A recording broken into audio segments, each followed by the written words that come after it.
Hi everyone, I'm Ed Orcutt, your state representative from the 18th District. As you know, I represent portions of Cowlitz and Clark counties, including Camas, Washougal, Salmon Creek, Battleground, Ridgefield, and La Center, up through Woodland, Kalama, and Toutle to the county line. I'm reporting to you from the 2010 legislative session here in Olympia. The latest unemployment figures came out for December, and they are higher than the previous month.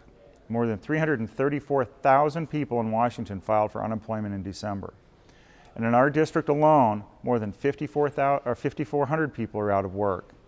So, what is the response from the majority party here in Olympia? Apparently, it's to tax you even more. My staff is compiling a growing and lengthy list of tax bills. They range from giving local governments more taxing authority to adding a new utility tax on employers and a tax on your utility bills.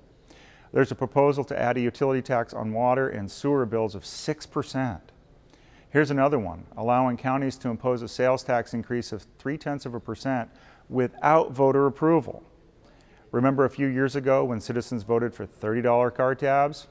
There's a bill that would add a $20 fee to your car tabs to pay for buses. And again, you wouldn't get to vote on that one either. And then of course, there's the so-called sin tax on cigarettes. A bill would increase the cigarette tax by $1 a pack. That kind of tax would especially hurt the retailers along our border. If someone could get their cigarettes for $1 or $2 cheaper in Oregon, why would they buy them here in Southwest Washington? The high cigarette taxes also increase the likelihood of theft from our small convenience stores.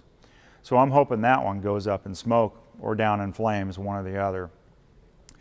And another one that would be a real sweet victory would be to kill the candy tax.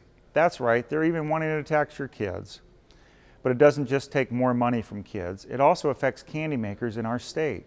Several of them came to Olympia to testify against the proposed candy tax. They buy their supplies from businesses in Vancouver and all over the state. And they're very concerned about the impact such a tax would have on their businesses and their employees. Ultimately, these taxes end up hurting families and businesses here in the state of Washington.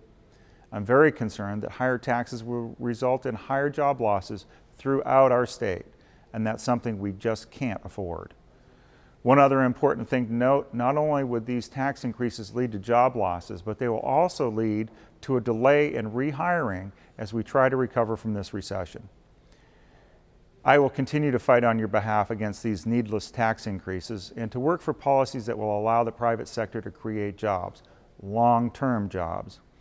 When people are working, they're paying taxes and are less dependent on government services. But I have to do more than just saying no to more taxes. That's why I introduced House Bill 3090, a bill designed to streamline government operations. The bill would eliminate duplication and triplication in natural resource permitting without threatening natural resource protection. Alone, this bill won't make up for the $2.6 billion shortfall, but it will help prevent cuts to critical services. That's the way to solve our budget problem.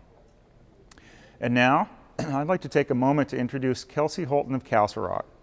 Kelsey is serving this week as my page here in Olympia.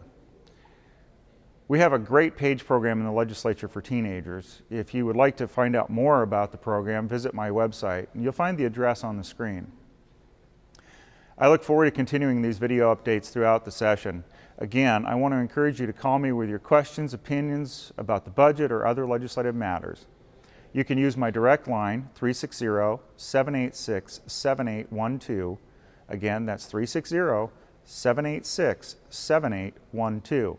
You can use the toll-free hotline or send a message by email. And don't forget to check my webpage for news. I want to thank Kelsey for all her help this week. She's doing a great job up here. And I want to thank all of you for staying up to date on what's happening here in Olympia this session. So, again, I want to thank you for joining me. I'm Ed Orcutt. This is Kelsey Holton. Thanks for joining us. Have a good week.